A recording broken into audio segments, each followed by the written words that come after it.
Hi there, Merry Christmas. Jesus and the Angels here. No, not this guy, don't get the wrong idea. He's just channeling for us for a couple of minutes. He and I do in fact have a little something in common though. Sandals, gotta love them. I love that new Velcro. This channeling thing seems to be the latest trend, and I like to take advantage of, whatever's out there to help get my message out. For example, that Christian rock was a great idea. Definitely a step up from New Age music. Although, to be perfectly honest, I'd rather just hear some Led Zeppelin. And this YouTube-y, just incredible. I mean, to be able to spread your message without having to ride a freaking camel across the Middle East, you have no idea what that does to your back. I mean, it's just horrible. So I'm really enjoying this, just to be able to kind of kick back here in heaven and deliver my message to you all. So I just wanted to pass on a quick little message from God. He's a little busy.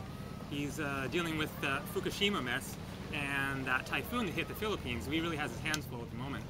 But I just wanted to give a few words of wisdom, a few things to think about, send some general holiday cheer, and I also wanted to pass on a few additional ideas that God has come up with for people to celebrate Christmas and the holidays.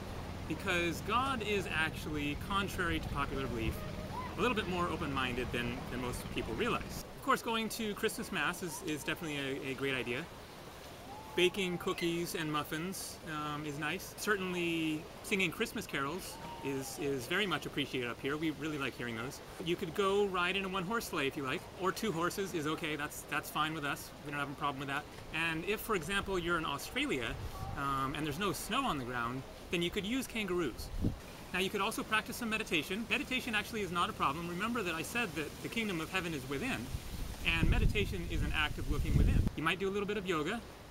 It's good exercise, it's good for flexibility, great for working off a few of those extra sweets that you had. And Hindu chanting is great. I mean, if you think we enjoy Christmas carols, get a load of that tabla and sitar music. I mean, that is really angelic stuff. You might try a sweat lodge, not something people usually think of when it comes to Christmas, but it is actually a very devotional ceremony. Or you might try a vision quest, in which you go sit in a hole in the ground and don't eat or drink anything for 3 days, not unlike my fasting in the desert. If you'd like something of an alternative to the usual church-going ceremony, then you might try a Native American church tradition. It is a psychedelic peyote experience in which you puke a lot. If you do give it a try, though, I highly recommend bringing plenty of water because you can get very thirsty. You could also dance around a raging bonfire to the sounds of African drumming. You might do something that will get you a little bit closer to the earth and go to a primitive hot springs and soak in hot water. The clothing optional thing is actually not a big deal. If God was that concerned with nudity, then he would at least have you be born with a t-shirt. I mean, God can do anything. He could easily arrange that. You could dance like a Sufi whirling dervish. I don't recommend doing this right after eating fruitcake. So there you go, just a few additional ideas for things that you can do to celebrate this Christmas time and holiday season.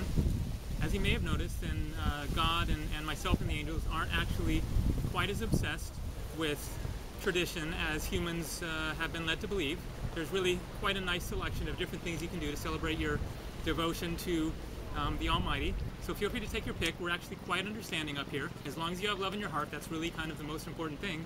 So from all of us here in heaven, take care, Merry Christmas, Happy Holidays, peace, love, and namaste.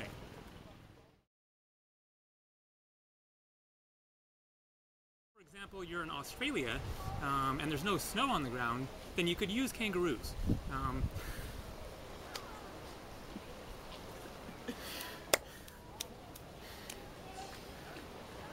Or you might try a vision quest.